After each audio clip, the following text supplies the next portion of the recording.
Welcome everyone to today's webinar. Thank you for your patience as we're getting started here. I'd like to introduce myself. I'm Kelsey Stupel, the Director of Human Investment, and I'll be today's host. Just a few housekeeping items we want to start with. One, everyone will be muted for today's presentation. If you do have questions throughout, though, there is a chat box to the upper left-hand corner that you are more than welcome to ask questions, and then we'll save those to the end where Bob can answer those directly. And then we're also recording this today, so the slides and the recording will be sent to you in just a few days after the webinar. So now I'm going to introduce today's presenter, who is Bob Mantell. He's the Director of Operations for TS Institute and has been with the organization since its inception in 2009. Prior to joining TS Institute, Bob worked in procurement for ConAgra Foods, as well as TD Ameritrade and other organizations. He also served as the operations manager within the Iams Pet Food Company and the distribution network. Bob is a certified purchasing manager and also an accredited purchasing practitioner. He has his bachelor's degree in economics from Creighton University. In addition to his role with TS Institute, Bob has served as the head baseball coach at Trainer High School since 2006 and lives in Trainer, Iowa with his wife Kristen and oldest son Nolan, Grant, and daughter Quinn. So with that being said, take it away, Bob. Great. Thank you very much, Kelsey. Good afternoon, everyone. Appreciate you taking the time from your busy schedules to spend a few minutes here with us. And we're going to dive into standards and resources for 6th grade and 7th grade economics here momentarily. Prior to diving into the standards and resources, I want to preface the conversation by saying that the resources we're going to look at today are from Econ EdLink. Econ EdLink is it would be like a content repository for the Council on Economic Education, of which we are the Iowa affiliate. It has a vast array of resources, and what we particularly like about it is that the search function, the functionality, I should say, is quite robust and allows educators to identify topics and grade levels very quickly and identify lesson plans, interactives, resources that can be used in the classroom with ease. Again, just prior to diving into the resources, I want to show you very quickly where Econ EdLink lives. By the way, when we send this presentation to all of you, all of the links will be live, so you can go ahead and use the presentation for that purpose. Prior to receiving this, if you would like to take a look at Econ EdLink, it's www.econedlink.org. And there again are a vast array of resources. You can browse again by grade level, by topic, lots of different things in here for economics and financial literacy. Okay, all right, so we're going to dive into the resources and the standards now. Okay, so in 6th grade for economics in the state of Iowa, this is the one and only standard that exists. 6.15 states, distinguish how varying economic systems impact a nation and its citizens. So the key term there is economic systems. I've included a YouTube link for you to use if you see fit. Most of the YouTube links that are going to be included in this presentation are from a gentleman by the name of Jacob Clifford, who is an economics teacher, and he presents this content in a very easy to understand, age-appropriate fashion. So hopefully you'll find value in these links. The economic systems page for Econ EdLink. When you have an opportunity, again, you'll be able to click on this particular link here, and it will take you to this page. So it's going to identify that there are 9 lessons available for middle school economics specific to economic systems. Okay, I'm going to go back a slide and speak specifically to 2 of these lessons that I found to be particularly useful. As you notice here, we've highlighted the title of the lesson, the link to the lesson, and then in parentheses here, We have the topic, the classroom discipline that these lessons can also apply to. So both of these would be very applicable in a government type of class. Particularly the lesson that speaks to comparative economic systems, I think you'll find value in. It speaks to market economies, command economies, and mixed economies. So it'll talk about how the free market system works in the United States and in many nations in Europe. And it also speaks in detail to how the command economies work in North Korea and Cuba and in the former Soviet Union, and also speaks to how most economies throughout the country, or excuse me, throughout the world have some semblance of a mixed economy where there is government involvement, even if the economy tries to operate as a free market economy. So I think you'll find value in that lesson for sure. The next resource we're going to dive into is one of the three resources, or excuse me, standards, I apologize, one of the three standards that exist within 7th grade economics. 7.18 states, explain and evaluate how economic decisions affect the well-being of individuals, businesses, and society. So economic decision-making is what we're talking about here. Again, there's a YouTube video for you to watch that speaks to that at a very age-appropriate level. There are a number of lessons, again, that are available that feature this topic. I'll show you that very quickly here. You'll see that there's 28 lesson plans and or activities that are available for you. And there are 3 different lesson plans here, again, that I thought were particularly useful. All of them have an association with math. So the one that I thought would be one that you would find, I would say, easy to implement and that would be very applicable for all of your students on an everyday basis would be the one called the best deal. And the lesson plan is really, it's about comparison shopping. It speaks to students comparing prices at convenience stores, identifying value in purchases, whether they would buy a small soda or a large soda, or a small candy bar or a large candy bar, trying to identify units of measure and the costs associated with those units of measure. So a really easy, applicable way for students to try to identify making good economic decisions with things that they're buying every day. So again, I hope you'll find value in that lesson.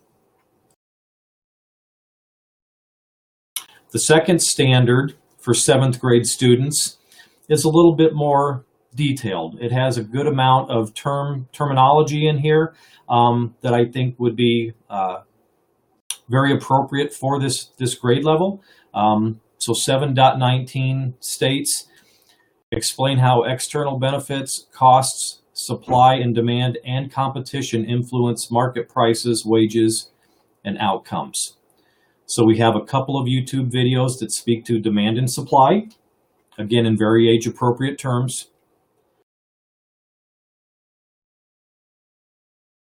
There's another video that speaks to competition, another one for markets and prices. And there isn't a specific video for wages, although I don't know that one is necessary. I think most people understand the very basic premise of wages and earning income based upon work. Okay. Again, a good amount of lesson plans associated with this. We're going to take a look right quick. And there's going to be 36 of those. And what I do want to mention, so I think I got a little bit ahead of myself on this, is so when you go to Econ EdLink, when you go to econedlink.org, and it's going to ask you to browse by grade level. So what I did for this, and what you would be able to do as well, is if you were to decide you wanted to identify specific lessons for middle school, we'll say again for grades 6 through 8, then you would click on this and it would give you the grade bands, K2, 3, 5, 6, 8, 9, 12. And then over on the left here, it would identify for you, do you want a lesson? Do you want, some type of an activity?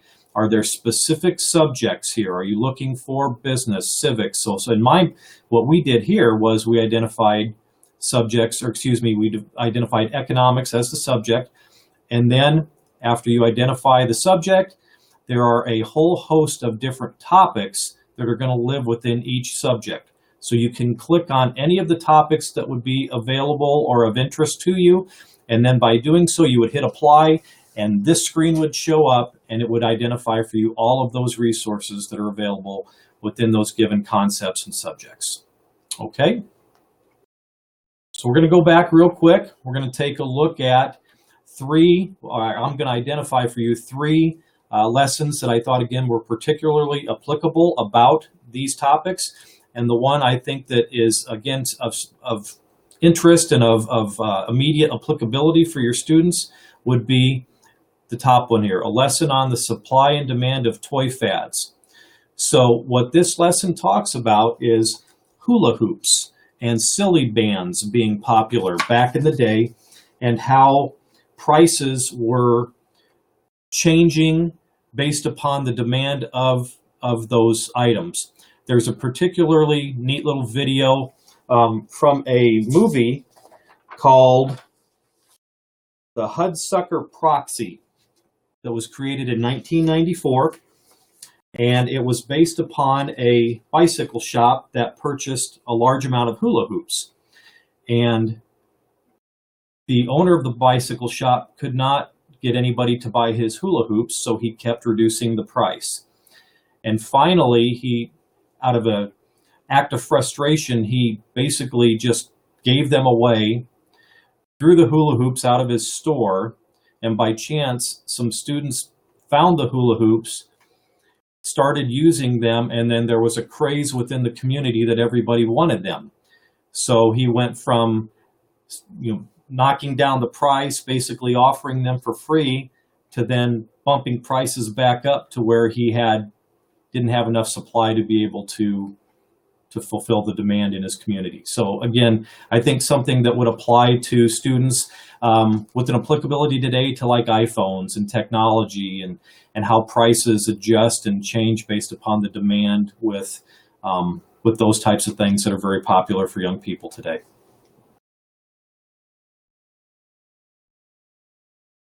The last standard that we're going to speak to today, the third of three for 7th grade economics, is investigate the impact 7.20, investigate the impact of trade policies and barriers on a nation and its citizens.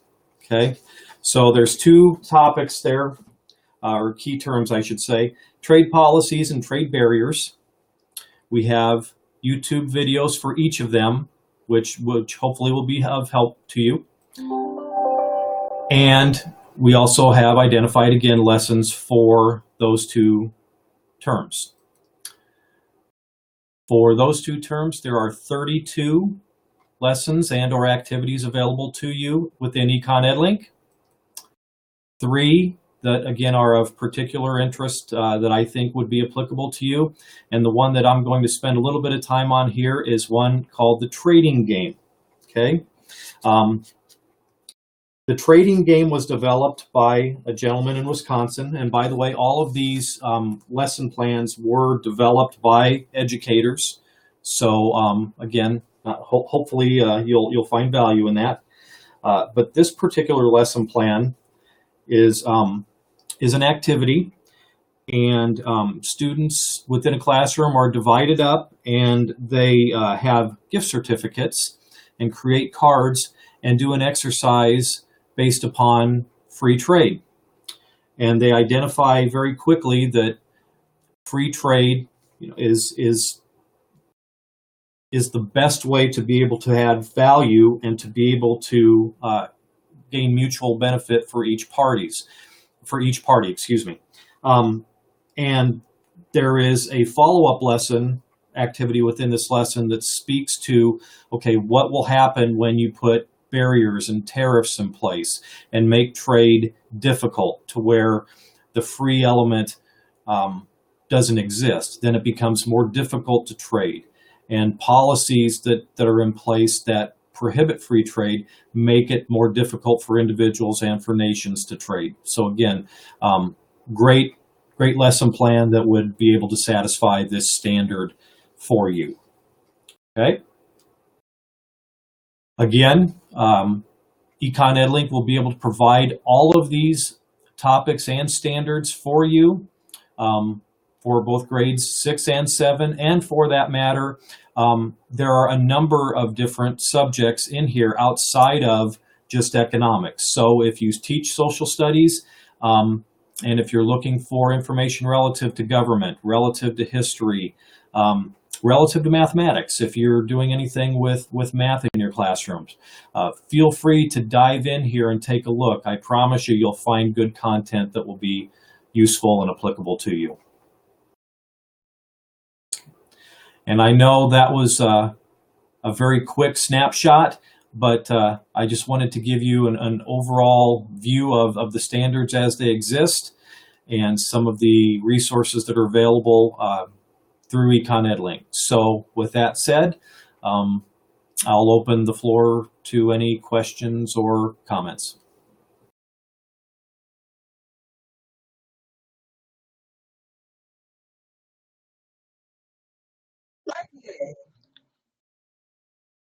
Bob, I have a question. If you had to need to have like a starting place, which one would you recommend?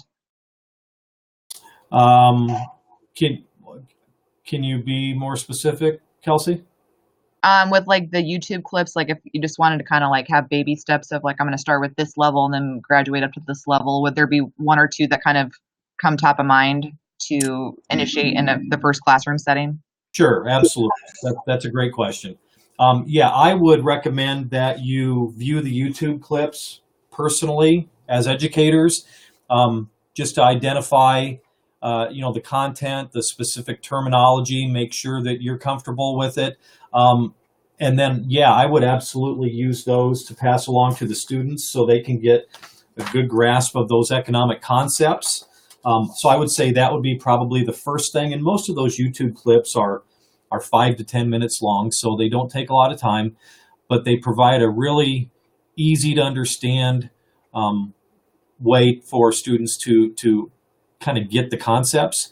And from there, then it will be a little bit easier to dive into the lessons and make sure the students understand what's happening within the context of those terms.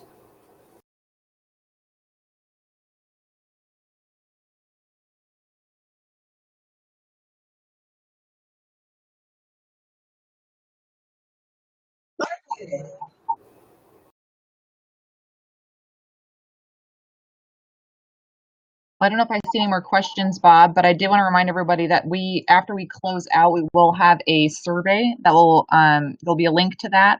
And for everyone that's on the webinar today, you'll be put into a drawing for a $25 Visa gift card. So, added incentive.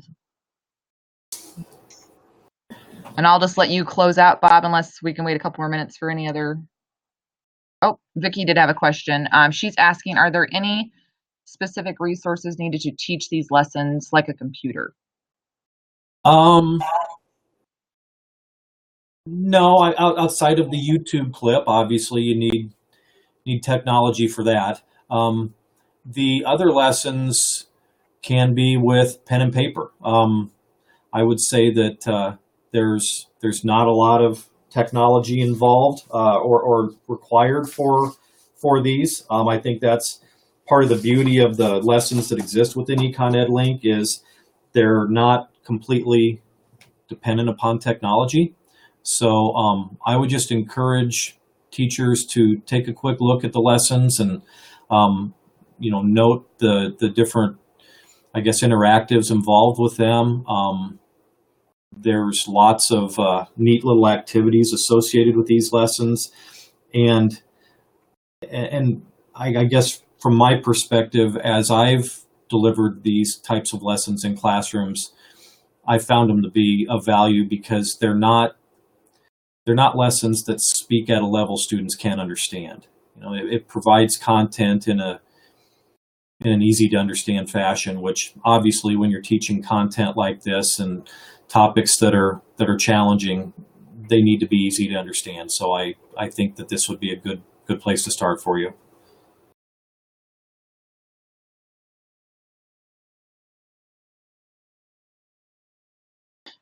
And then Stephanie has a question. She says, are teachers just using these standalone lessons to meet the standards, or what other resources are being used? Kelsey, you muted there, or you were a little bit fuzzy. Can you state the question again? Yeah, absolutely. So Stephanie is asking, are teachers just using these standalone lessons to meet the standards, or what other resources are being used? Sure. Well, at this point, we haven't, the way in which the Department of Ed has asked for delivery is still vague. So I think that it can be as simple as using these lessons as standalones, as one-offs, if you would so choose. You know, if you have a class where you have a lot of different things going on and you need to integrate these economic standards within, you know, a government class or a business class or history or whatever the case might be, social studies, I think that you could use these just frankly to be able to check off the box. Now, the flip side of that is if, you know, you have a full-blown semester of economics, which if you do at the middle school level, that's awesome. There are a number of different resources that I can provide to you in addition to Econ Ed Link that would help satisfy a more lengthy duration. So, and we can certainly have an offline conversation, and I can provide you with more than enough content to fulfill that requirement.